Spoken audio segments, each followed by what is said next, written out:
Le personnage dont je vais vous parler aujourd'hui est le seul être humain connu pour avoir fait ce qu'il a fait. C'est n'importe quoi d'un point de vue physiologique, mais aussi d'un point de vue éthique. C'est un homme à l'appétit tellement gargantuesque qu'il pouvait engloutir des chats et des chiens vivants, mais aussi des cadavres. Le mec a littéralement mangé ses morts, au sens littéral du terme. L'histoire de Tarare est celle d'un homme fascinant qui, dès son adolescence, a été chassé par ses parents à cause de ses habitudes alimentaires inhabituelles. Je crois pas qu'il y ait beaucoup d'humains sur Terre qui se fassent chasser de chez soi. Chasser de chez soi, pas facile. Chasseur, chassement, chassé, chasser. Juste parce qu'il bouffe n'importe quoi. Eh bien, c'est ce qui est arrivé à Tarare. Vous allez voir son histoire, elle est exceptionnelle. Il est français. Parce que Tarare, il mangeait tout le temps et absolument tout.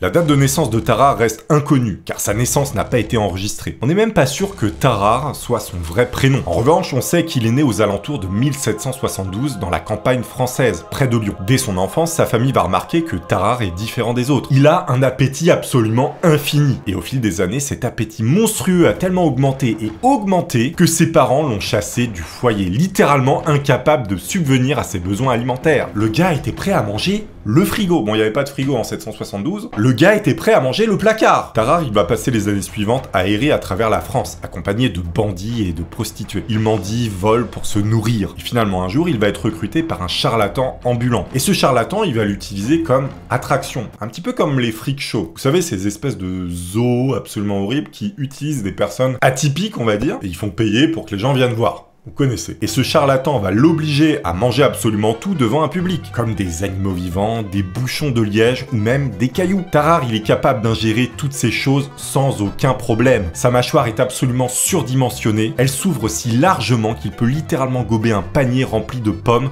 comme il a été décrit. Il va même développer une petite préférence pour la viande de serpent. Il adore ça. Bon, si on en croit les témoignages écrits qui ont été reportés sur ce monsieur, qui disent littéralement « Il avait l'habitude d'éviscérer des chats vivants à coups de dents. Il buvait ensuite leur sang et raclait intégralement la carcasse, ne laissant que le squelette nu. Il mangeait également des chiens et avait à une occasion avalé une anguille vivante, sans prendre le temps de la mâcher. » Je sais pas ce que ça fait une anguille dans l'intestin vivant. J'ai pas envie d'essayer. En 1788, vers l'âge d'environ 16 ans, Tarare va s'installer à Paris, où il va commencer à exercer comme artiste de rue. Il rencontre très rapidement le succès et semble connaître une période confortable financièrement. En revanche, on rapporte qu'un jour, Tarare est frappé d'une grave occlusion intestinale et qu'il doit être opéré à l'hôpital Hôtel-Dieu pour être soigné. En même temps, le mec mange des briques et des serpents vivants. À un moment donné, tes boyaux, ils disent « Frérot, stop, arrêtez, je ne veux plus de chat !» Le boyau était comme ça. Faut croire que les cailloux ne se digèrent pas très bien. Ça sent le cul. Et la pisse aussi. Oui. Tarare, il a eu de la chance et la médecine de l'époque réussit à le sauver, à l'aide de puissants laxatifs. Je peux vous dire que ce qui est sorti, ça devait être sympa. Le mec a extrait du gravat de son intestin, littéralement. Avec quelques os de chat et de chien, évidemment. En 1789, lorsque débute la Révolution française, Tarare, il va s'engager dans l'armée, mais les choses vont très vite se compliquer pour lui, puisqu'il a du mal à satisfaire son appétit insatiable. Faut dire que les rations de l'armée sont clairement insuffisantes pour sa panse énorme. Il se met alors à manger des ordures et des restes venant des caniveaux, ce qui évidemment va altérer salement sa santé et le rendre malade. Je sais pas si vous avez essayé de manger des trucs du caniveau. Même lui qui pouvait tout manger, c'est-à-dire que des trucs qui sont moisax, bah ça va finir par l'attaquer, ce qui est normal. Mais il avait la dalle. Fallait en fait que son estomac il soit rempli en permanence. Outre le fait que Tarare il mange tout ce qui passe sous son nez, et bah il pue. Il sent extrêmement mauvais et c'est ce qui est rapporté partout. Il dégage une odeur pestilentielle et très rapidement les autres soldats commencent à s'en plaindre. Il schlingue tellement que les mecs restent à quelques mètres de lui pour pas sentir son odeur. Il transpire constamment et son corps est toujours brûlant. C'est marrant qu'on ait cette précision que le mec transpirait tout le temps et qu'il était tout le temps hyper chaud. En fait, on peut imaginer qu'il avait un métabolisme hyper actif et que finalement, bah, pour lui, de manger constamment et des quantités énormes, c'était vital, un petit peu comme un colibri finalement. Peut-être que finalement, Tarare était une chimère entre un colibri et un humain, on sait pas. Mais le docteur Courville et le baron de Percy, tous les deux chirurgiens militaires, trouvent son cas bien trop fascinant pour le renvoyer de l'armée. Il va donc rester à l'armée malgré son problème de bouffe. Il se sert de Tarare comme cobaye et lui font manger plusieurs animaux, dont des reptiles. Il a même dû manger le repas de 15 personnes en une fois, juste pour essayer. Selon les rapports, il aurait mangé un chat et aurait vomi la peau et les poils. Alors, normalement, c'est les chats qui bouffent de l'herbe et qui vomissent des boules de poils avec de l'herbe. Là, c'est Tarare qui bouffe un chat et qui recrache la peau. Y a pas un problème? Le baron Percy note d'ailleurs dans son carnet « Les chiens et les chats semblaient terrorisés par son aspect et s'enfuyaient à son approche, comme s'ils avaient anticipé l'horrible sort qui les attendait. » Genre les chats, ils avaient développé un truc quand ils le voyaient, ils sentaient qu'ils pouvaient se faire bouffer par ce mec. mec. On rapporte que la peau de son visage et de son cou était incroyablement distendue. Et lorsqu'il engloutissait des animaux, son ventre gonflait comme un ballon. Dans la demi-heure qui suit, Tarare part se soulager et l'odeur dégagée par ses déjections est, comme je cite, fétide au-delà de toute conception. Stop. Stop. Et ça, c'est d'après les chirurgiens. C'était probablement le cousin de Depardieu, un vrai casseur de chiottes.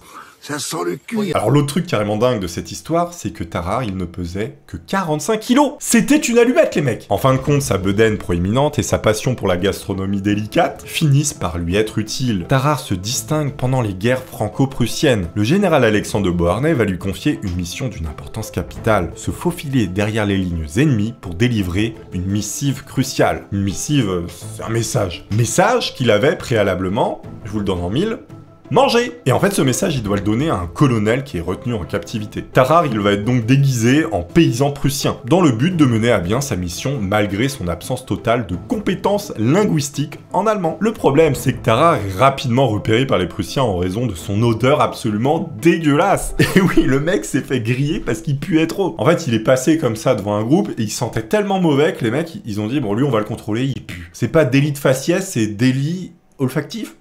Ça se peut, ça existe. Là, ça existe. Il se fait donc attraper par les Prussiens et subit de longues séances de torture. Il finit par tout avouer et leur dit qu'il a bouffé le message. Et du coup, les Prussiens, ils l'ont fait asseoir sur les chiottes jusqu'à ce qu'ils le ressortent. Sauf que les Prussiens, ils vont découvrir que le fameux message, qui est pas forcément hyper propre, eh bien, il ne contient aucune information confidentielle. Et en fait, c'était un simple test qui avait été orchestré par Beauharnais pour mesurer les capacités de Tarare à transmettre des messages. Donc sur ce message, il a pas voulu prendre de risque. Il voulait voir ce qu'il valait. Est-ce que Tarare allait passer? Et non, l'odeur l'a trahi. Bon là, les Prussiens, ils ont un petit peu le seum. En plus d'avoir les mains dans la chure, ils sont pris d'une colère tellement intense qu'ils vont ordonner l'exécution de Tarare par pendaison. Donc là, les mecs, ils sont deg parce que forcément, ils ont fouillé dans le truc de Tarare, et ils se sont fait arnaquer, donc forcément, allez, à la pendouillette. Mais un acte de compassion inattendu va émaner des généraux prussiens qui décident finalement de libérer le soldat français. De retour en France, Tarare exprime le désir de quitter l'armée. Il implore ses supérieurs de tout faire pour le rendre normal. Le baron Percy fait donc de son mieux pour répondre à sa requête en prescrivant à Tarare toutes sortes de remèdes étranges. Alors oui, quand il demande à redevenir normal, c'est qu'en fait, il veut juste guérir de son problème de bouffe. Le mec en a marre de bouffer des bancs. Et donc, on va lui donner tout un tas de trucs comme ça pour que ça passe. Comme par exemple du vinaigre, des pilules au tabac, du laudanum, et une multitude de potions miracles dans l'espoir de maîtriser son appétit insatiable. Mais absolument rien ne fonctionne, le mec digère tout, ça ne lui fait rien. Tarare, il est désespéré, et à certains moments, il en est même réduit à boire le sang prélevé sur les patients à l'hôpital et à se nourrir de cadavres entreposés à la morgue. Je vous le dis, il mange ses morts! Jusqu'au jour où un bébé de 14 mois disparaît à l'hôpital, et là, les rumeurs s'affolent. Et Tarare serait derrière ce crime absolument atroce. Le baron Percy peut pas tolérer ça, il va décider de chasser Tarare. Tu commences à manger des bébés à l'hôpital, alors que t'étais juste avant à une perfusion en train de boire le sang, ça passe pas très bien, hein. Bon, on comprend. Et là, 4 années vont se passer.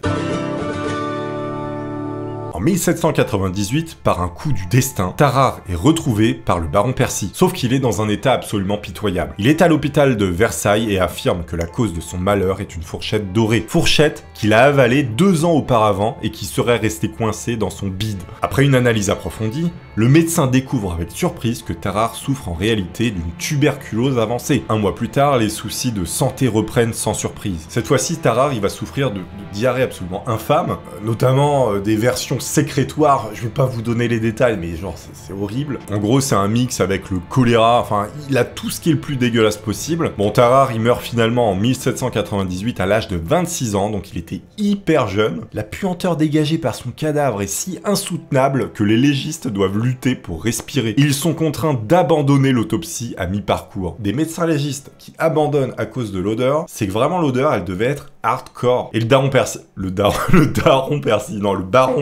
le baron Percy va même déclarer dans son rapport: les entrailles étaient tellement putréfiées, confondues et plongées dans du pu. Le foie était excessivement gros, vide de consistance et en putréfaction. La vésicule biliaire était d'une ampleur considérable. L'estomac dans un état relâché et ayant des plaques ulcérées dispersées autour de lui couvrait presque toute la région abdominale. Traduction, le mec était pourrave. C'est-à-dire que même son foie était en train de se décomposer alors que le type était vivant. vivant. Forcément, le foie, il a peut-être pas apprécié les années d'ingestion de cailloux et autres tables, excusez-moi. Il découvre aussi que Tarare avait un œsophage anormalement large. Son foie et sa vésicule biliaire étaient si démesurés qu'il remplissait pratiquement toute sa cavité abdominale. Et il était couvert d'ulcères. Je vous passe les détails, on appelle ça une hépatomégalie. En revanche, aucune fourchette n'a jamais été retrouvée à l'intérieur. On estime aujourd'hui que Tarare souffrait de polyphagie. C'est le terme médical pour définir un appétit excessif ou une consommation excessive de nourriture. Ça va se caractériser par une sensation constante de faim et la capacité à ingérer de grandes quantités de nourriture en très peu de temps. En ce qui concerne Tarare, sa forme de polyphagie était bien évidemment extrêmement rare. C'est d'ailleurs l'un des seuls cas au monde qu'on connaisse, donc c'était un cas extrêmement rare parce que c'était un cas extrême. Il existait également des personnages un peu similaires dans l'histoire qui avaient des estomacs en béton. Comme par exemple Michael Lotito, plus connu comme Monsieur Mange-Tout. Déjà, ça donne un petit peu l'ambiance. C'était un artiste de cabaret français célèbre pour sa capacité à ingérer des objets insolites. Mais là, vraiment, tout y passait également. Pendant plusieurs décennies, il a englouti des trucs insensés comme des vélos, des téléviseurs, des cercueils, des caddies de supermarché, des matelas, une paire de skis, des ordinateurs. La liste, elle est pas complète, donc on peut imaginer tout ce qu'il a bouffé. Son estomac et son système digestif étaient incroyablement résistants, lui permettant de consommer des objets clairement indigestes, et qui sont mortels pour la plupart d'entre nous, hein, je veux dire, même tout le monde. Accrochez-vous bien, le mec a mangé un avion entier. Oui, un avion Cessna 150. Il l'a goulûment bouffé durant 2 années consécutives. Une performance qui a été filmée par les caméras du monde entier, qui viendra par la suite booster sa cote de popularité. Je pense que c'est son dentiste qui a dû être content. Au total, Michael Lotito s'est mis dans le gosier 9 tonnes de métal. Une quantité impressionnante qui va lui valoir les prestiges du Guinness Book des records. Tout au long de sa vie, il passera des batteries de tests pour comprendre comment un être humain peut être capable de bouffer autant n'importe quoi, sans avoir un seul problème de santé. Eh bien la raison, figurez-vous, c'est que les parois de son estomac étaient 2 fois plus épaisses que celles d'un humain normal. Et notamment, tout son tube digestif était vraiment renforcé. Mutation génétique probablement. Il décédera en 2007 de cause naturelle, n'ayant rien à voir avec son hygiène alimentaire. Je ne peux vous souhaiter qu'un excellent appétit. T'as l'impression de manger de la merde, de toutes les merdes qui étaient sur le machin. Ça sent le cul.